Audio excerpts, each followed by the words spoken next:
মাতোয়া ধর্ম মহামিলন মেলাতে। হ্যাঁ, এটা আমি মহামিলন মেলায় বলবো, কারণ আজকের দিনে এইখানে আমাদের দেশে রাজ্যে মানে পুরো রাজ্যের দেশের মধ্যে যত লোক আছে তারা আসার চেষ্টা করে, এবং বাইরের দেশে যারা যারা আছে মাতোয়া সম্প্রদায় তারাও আজকের দিনে আসার চেষ্টা করে। দেখতে পাচ্ছি আমার পেছনে যেটা, ওটা হচ্ছে গুরুজাদের মন্দির। সব দেখাবো ভিডিওর মধ্যে, সঙ্গে থাকবেন, দেখতে থাকবেন।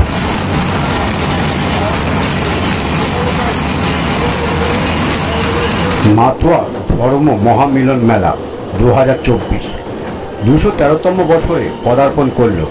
এই মহাতিথিতে আজকে আমি আপনাদের পুরো মেলা ঘুরে দেখাবো, আর যারা ভিড়ের জন্য শ্রী শ্রী হরিচাঁদ ঠাকুরের দর্শন করতে পারেননি তাদের পূর্ণ দর্শন করাবো।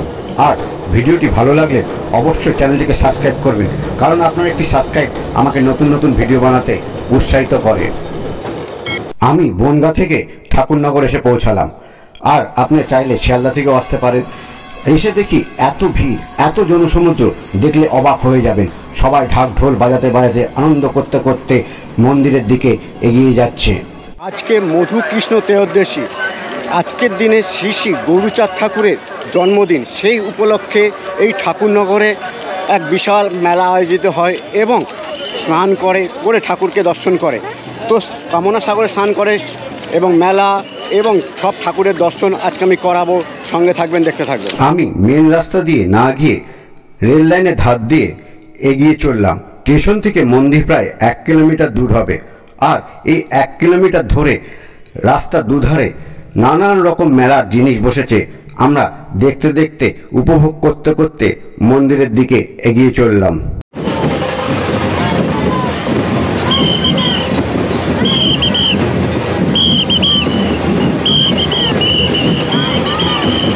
আজ এই ঠাকুরনগর মথুরা বৃন্দাবনের মতন পবিত্র হয়ে যায়, তাই এখানে ডন্ডি কেটে, এখানে গড়াগড়ি কেটে নিজেদেরকে ধন্য মনে করে এখানকার মাতোয়া সম্প্রদায়।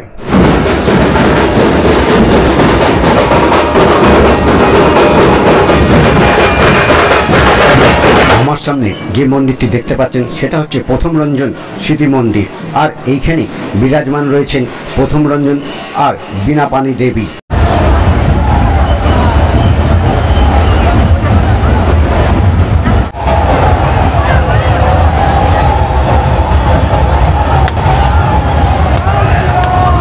আমার পেছনে যেটা দেখতে পাচ্ছেন এটা হচ্ছে কামনা সাগর। আজকের দিনে এই দিন এইখানে রাজ্যার কামনা আছে, যেই এখানে ডুব দিয়ে স্নান করে ঠাকুরকে দর্শন করলে মান্যতা আছে তাদের সেই কামনা পূর্ণ হয়, সেই হিসাবে এই পুকুরটাকে কামনা সাগর বলা হয়েছে। কামনা সাগরের পাড়েই কিছু ভক্তবিন্দু ফুল, ধূপকাঠি এবং বাতাসা দিয়ে পুজো দিচ্ছে দেখতে পেলাম।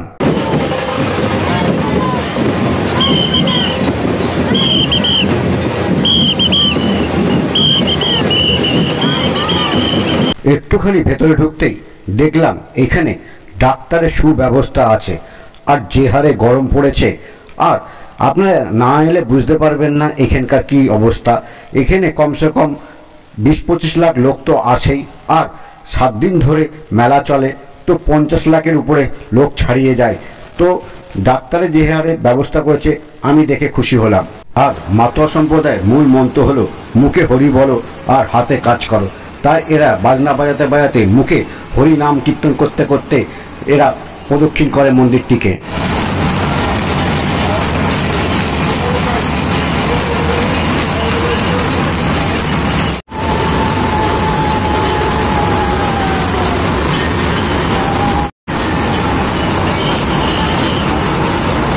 যারা যারা ভিড়ের জন্য শ্রী শ্রী হরিচাঁদ ঠাকুর এবং তার স্ত্রী শান্তিমাতা দেবীকে দর্শন করতে পারেননি, তাদের জন্য এই দিব্য দর্শন অভিভূত করে দেবে। এত সুন্দর লাগছিল সেদিন।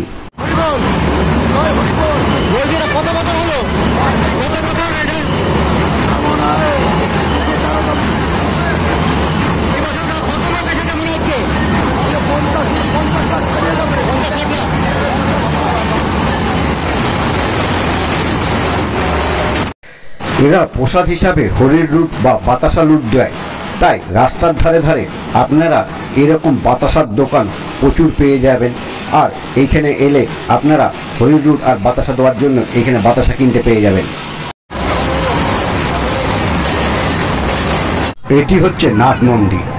এর ভেতরে যারা দূর দূরান্ত থেকে এসেছে তারা একটু বিশ্রাম নেয়, আর এইখানে যারা দলে দলে অন্য রাজ্য থেকে এসেছে তাদেরকে রেজিস্ট্রি করতে হয়। মুর্শিদাবাদ, দক্ষিণ চব্বিশ পরগনা বা অন্যান্য রাজ্য থেকে যারা যারা এসেছে এখানে রেজিস্ট্রি করতে হয়।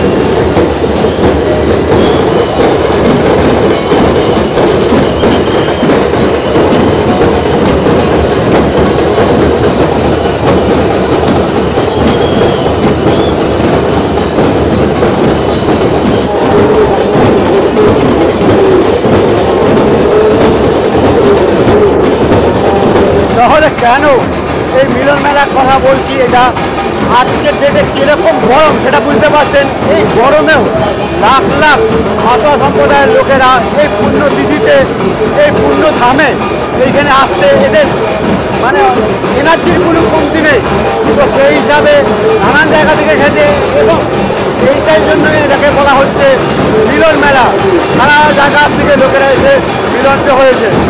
স্টেশন থেকে আস্তে আস্তে তো মেলা দেখালামই, আর দেখতে পাচ্ছেন এই মাঠটায় কত বিশাল মেলা বসেছে এবং আরও 2-3 জায়গায় এরকম মেলা বসে। এটা দেখতে পাচ্ছেন এটা শ্রী গুরুচাঁদ ঠাকুরের মন্দির। ইনি তার নিজস্ব স্ত্রীর সাথে বিরাজমান করছে, আর এটা হরিচাঁদ ঠাকুরের ঠিক পেছনে অবস্থিত।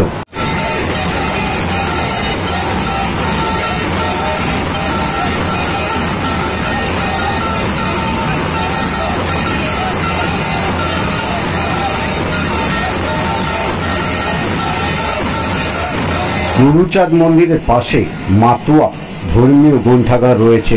এইখান থেকে আপনারা মাতোয়া ধর্মীয় গ্রন্থ আরামসে কিনতে পারবেন সহজলভ্যে, খুবই সস্তায় এখানে সব রকম বই পাওয়া যাচ্ছে।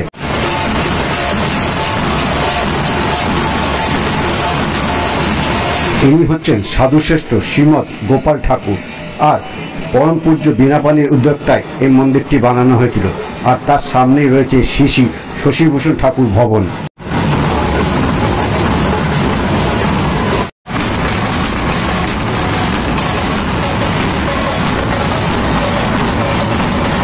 গুরুচাঁদ ভবনের সামনেও বহু মাতোয়া সম্প্রদায়ের মানুষ আনন্দে নৃত্য করছে এবং বাজনা বাজাচ্ছে, কারণ আজ হরিচাঁদ ঠাকুরের জন্ম মহোৎসব।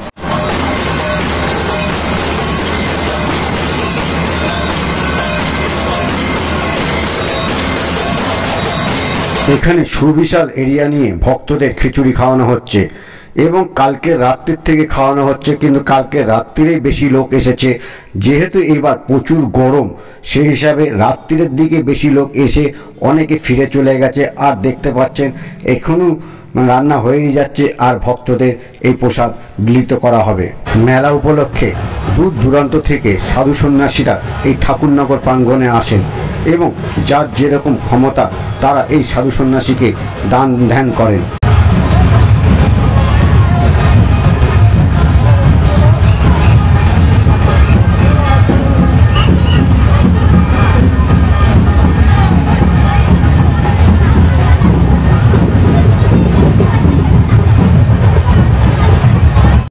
আর এই মেলাতে বাউল আখড়াও বসে। তো চলুন একটু ভেতরটা গিয়ে বাউল গান শোনা যাক।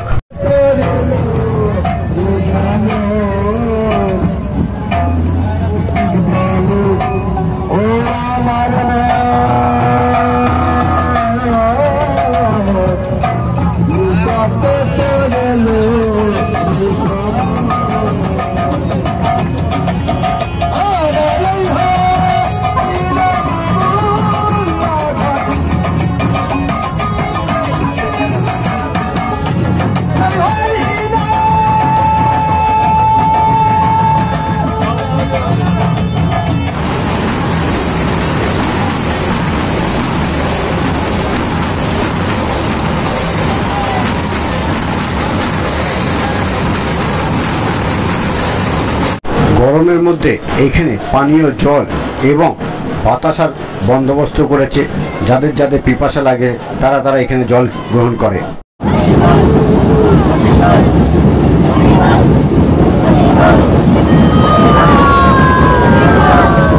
দলে দলে নিজেদের পতাকা, যেরকম তাদের দলের নাম এবং তাদের ঠিকানা দিয়ে তারপরে মন্দিরের ভেতরে এরকম গ্রুপ করে এক একটা ঢোকে। যা গরম পড়েছে আর বেশিক্ষণ থাকা যাবে না, তো চলুন এবার একটু মেলাটা ঘুরে নিই, তারপর ঘুরে টুরে বাড়ির দিকে যাব। মাতোয়া সম্প্রদায়ের বেশিরভাগ লোক এই ধরনের কালো রঙের মালা পরে, বাকি এখানে তুলসীর মালা, রুদ্রাক্ষের মালা সবই পাওয়া যায়। মেলায় যেরকম যেরকম আইটেম বসে সেরকম প্রায় সব আইটেমই মেলাতে বসেছে। এখানে জাদুঘরি দেখাবে, কিন্তু তখন 2টো বাজে, তাই তখন শুরু হয়নি। এই জায়গাটা বেশ ভালো লাগলো। এইখানে বেশ কিছু পুচকে পাচকারা রয়েছে, স্লিপে চড়ে এরা বলের মধ্যে এসে পড়ছে যাতে না লাগে। আর আমি মোটামুটি মেলার মধ্যে এরকম জিনিস প্রথম দেখলাম।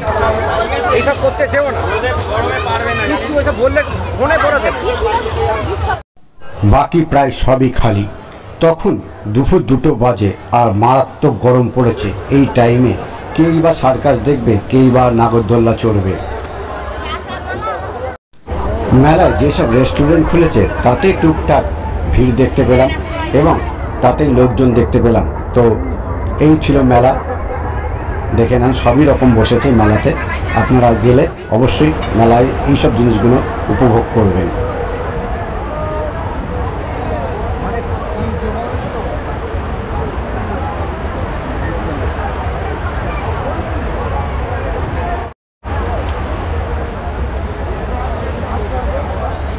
তাহলে বন্ধুরা, এই ছিল পরম পূজ্য শ্রী শ্রী গুরুচাঁদ ঠাকুরের জন্ম মহোৎসব উপলক্ষে মাতোয়া মেলা।